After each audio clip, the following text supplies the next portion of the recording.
శ్రీ మహాగణాధిపతయే నమః. ఈరోజు మనం 2022 సంవత్సరం అక్టోబర్ నెల 25వ తేదీన సంభవిస్తున్నటువంటి కేతుగ్రస్త పాక్షిక సూర్యగ్రహణం ఏదైతే ఉందో స్వాతి నక్షత్రం తులారాశిలో సంభవిస్తోంది. సర్వసాధారణంగా సూర్యగ్రహణం ఏర్పడినా చంద్రగ్రహణం ఏర్పడినా కూడా కొన్ని నియమాలు పాటించాలి, కొన్ని పనులు పొరపాటును కూడా చేయకూడదు. అయితే ఇవి ఎందుకు తెలుసుకోవాలి అంటే మనం తెలిసి తెలియక కొన్ని తప్పులు చేస్తూ ఉంటాం. ఆ తప్పుల తాలూకు దుష్పరిణామాలు ఎవరైనా సరే, ఎంతటి వాళ్ళైనా సరే అనుభవించక తప్పదు. కనుక తెలిసి తప్పు చేయటం అనేటువంటిది అనవసరం. కనుక ఏం చెయ్యాలి, ఏం చేయకూడదు, ఏం చేస్తే మహాప్రమాదం జరుగుతుంది అనేటువంటి అంశాల గురించి ఇప్పుడు మీకు నేను తెలియచేయడానికి ప్రయత్నం చేస్తాను. ఇందాక నేను చెప్పినట్టుగా సూర్యచంద్రులు గ్రహరాజులు.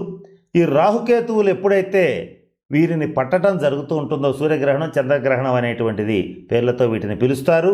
ఈ సమయం జ్యోతిష్ శాస్త్ర రీత్యా అత్యంత ప్రమాదకరమైనటువంటి సమయంగా జ్యోతిష్ శాస్త్రం తెలియచేస్తుంది. ఈ గ్రహణ సమయాన్ని అంచనా వేసి ఏ దేశంలో ఎక్కడ ఎటువంటి ప్రకృతి బీభత్సాలు, అలాగే ఈ సూర్యచంద్రులు గ్రహ రాజులు గనక రాజకీయ నాయకులు, ఇప్పుడు రాజులు లేరు, రాజ్యాలు లేవు, ప్రజాస్వామ్య పరిపాలన జరుగుతుంది గనక రాజకీయ నాయకులే రాజులు గనక వారి వారి జన్మజాతక రీత్యా ఎటువంటి పరిస్థితులు ఏర్పడతాయి అనేటువంటి అనేక అంశాలని ఈ జ్యోతిశాస్త్ర రీత్యా అంచనా వేసి చెప్పటం అనేటువంటిది జరుగుతుంది. కనుక ఈ గ్రహణ సమయం అనేటువంటిది రెండు వైపులా పదునున్న కత్తి లాంటిది. దీన్ని మంచిగా ఉపయోగించుకోండి. ఇటువంటి ఈ గ్రహణ సమయంలో కొన్ని తెలిసి చేయటం అనేటువంటిది కొంత ఇబ్బంది కలిగిస్తుంది. అవేంటనేటువంటి వివరాలు ఇప్పుడు తెలుసుకుందాం. అలాగే గ్రహణ దోష పరిహారానికి ఏ రకమైన శాంతిక్రియలు జరిపించాలో కూడా ఇప్పుడు మీకు నేను తెలియచేస్తాను. మొట్టమొదట ఈ గ్రహణ సమయంలో ఎవరూ కూడా భుజించరాదు, అంటే ఆహారం తీసుకోకూడదు. ఈ గ్రహణ సమయంలో ఆహారం తీసుకోకూడదు వరకు బాగుంది. అంటే 5 గంటల 3 నిమిషాల నుంచి 6 గంటల 42 నిమిషాల వరకు ఎవరూ ఆహారం తీసుకోకూడదు. మరి ఎప్పుడు తీసుకోవాలి అంటే ఈసారి వచ్చేటువంటి గ్రహణం 25 అక్టోబర్ 2022 వస్తున్న గ్రహణం కొంచెం ఇబ్బందికరమైన గ్రహణం అనే చెప్పాలి. దీనికి కారణం ఏంటంటే గర్గ్య సిద్ధాంతం ప్రకారం ఇక్కడ ఎప్పుడైతే సూర్యాస్తమయం వేళకి సూర్యగ్రహణం ఉంటుందో అప్పుడు అంతకు ముందు రోజు రాత్రి నుంచే ఉపవాసం ఉండాలి అనేటువంటిది గార్గ్య సిద్ధాంతం. అయితే ఈ రోజుల్లో అంటే 24వ తారీఖు రాత్రి నుంచే ఉపవాసం ఉండాలని చెప్పారు. ఈ రోజుల్లో ఈ సిద్ధాంతం అనేటువంటిది దాదాపుగా సాధ్యపడే విషయం కాదు. చాలామందికి బీపీలు, షుగర్లు ఉంటాయి. కొంతమంది స్త్రీ, బాల, వృద్ధులు ఎవరైతే ఉంటారో వాళ్ళు ఉండలేరు, ఆకలికి ఆగలేరు. కలి ప్రమాణ రీత్యా ఆకలి ఎక్కువగా ఉంటుంది, ఆకలికి తట్టుకునే శక్తి తక్కువగా ఉంటుంది. కనుక ఈ గ్రహణానికి కనీసం 6 గంటల ముందు నుంచి భోజనం చేయకుండా ఉండటం మంచిది. అది కూడా కుదరనటువంటి వాళ్ళు, స్త్రీ, బాల, వృద్ధులు, అంటే రోగులు ఎవరైనా సరే, అంటే ఉండలేనటువంటి వాళ్ళు ఎవరైతే ఉంటారో 5 గంటల 3 నిమిషాలకి గ్రహణం మొదలవుతుంది కనుక 2-3 గంటల నుంచే, అంటే మధ్యాహ్నం 2 గంటల నుంచే తినకుండా ఉండడం మంచిది.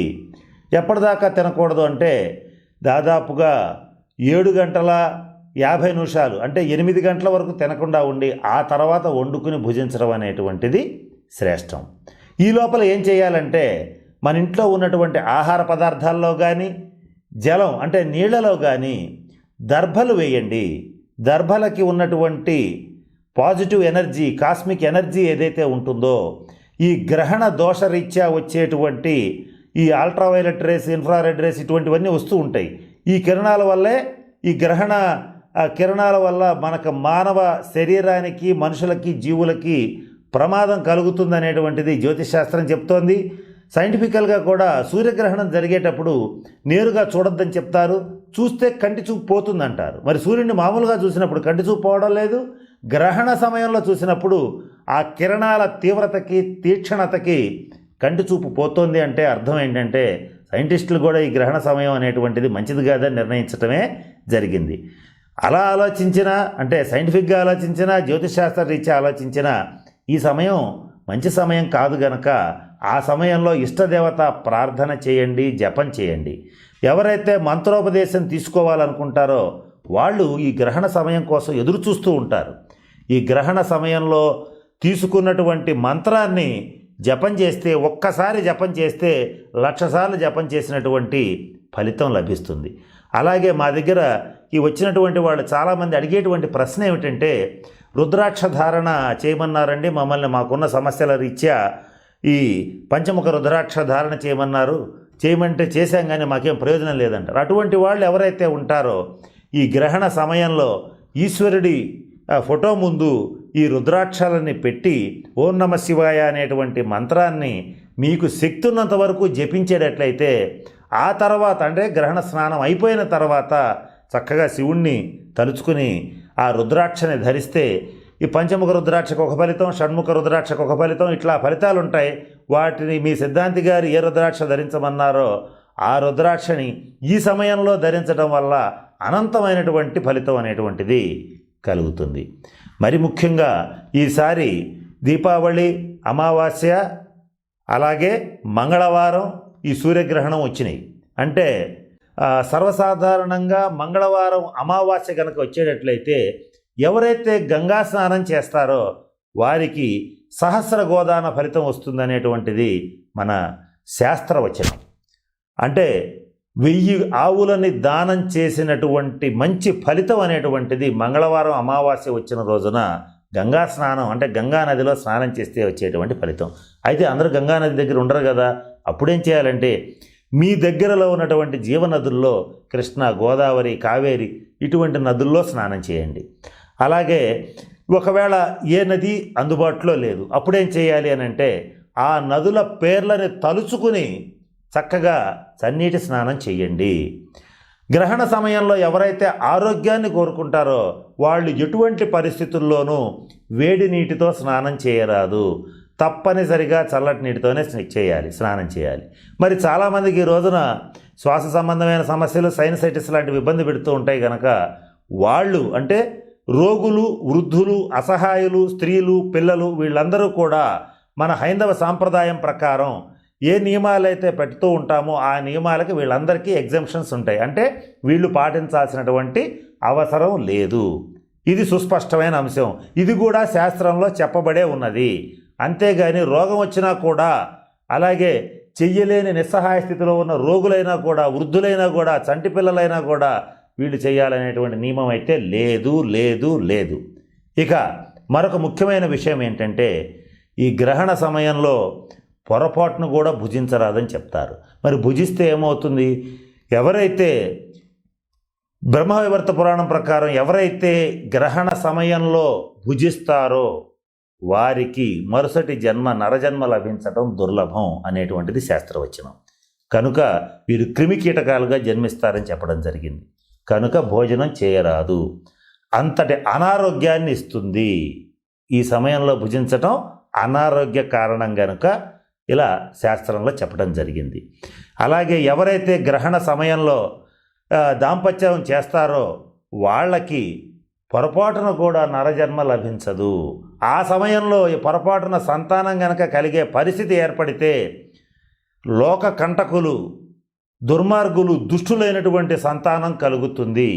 ఇది పరిపూర్తిగా నిషిద్ధం. అలాగే ఈ సమయంలో మరి మంచినీళ్ళు కూడా తాగకూడదని అంటారు. అయితే తాగటం అనేటువంటిది మంచిది కాదు. వీలైనంత వరకు ముందుగానే తాగి ఉండండి. కుదరని పక్షంలో దర్భ వేసిన జలాన్ని కొద్దిగా తీసుకోండి. వీలైనంత వరకు ఆ సమయంలో జలం కూడా త్రాగకూడదు. మరి సర్వసాధారణంగా గ్రహణం అనగానే గర్భిణీ స్త్రీల ప్రస్తావన వస్తుంది. గర్భిణీ స్త్రీలు ఎలా ఉండాలి అని అంటే చాలామంది చెప్పినట్లుగా వాళ్ళని చీకటి గదిలో వేసి గొలుసులతో కట్టేయాల్సిన అవసరం లేదు, అలా చేయాల్సిన అవసరం లేదు. వారు వీలైనంత వరకు గ్రహణ కిరణాలు వాళ్ళ మీద పడకుండా చూసుకోండి. అంటే ఒక గదిలో ఉండి కాస్త పడుకోండి, విశ్రాంతిగా ఉండండి, అనవసరమైన కదలికలు చేయవద్దు. గర్భిణీ స్త్రీలు ఊరికే గోర్లు పెంచి గోకటం లాంటిది చేయకూడదు. చేస్తే కొన్ని అనారోగ్య సమస్యలు, ఇబ్బందులు వచ్చే అవకాశాలు ఉంటాయి. కాబట్టి ఈ కాస్త గ్రహణ నియమాలు గర్భిణీ స్త్రీలు తప్పనిసరిగా పాటించాలి. ఇక ఎవరైతే గ్రహణ సమయంలో సూర్యుడిని కానీ చంద్రుని కానీ చూడరాదు.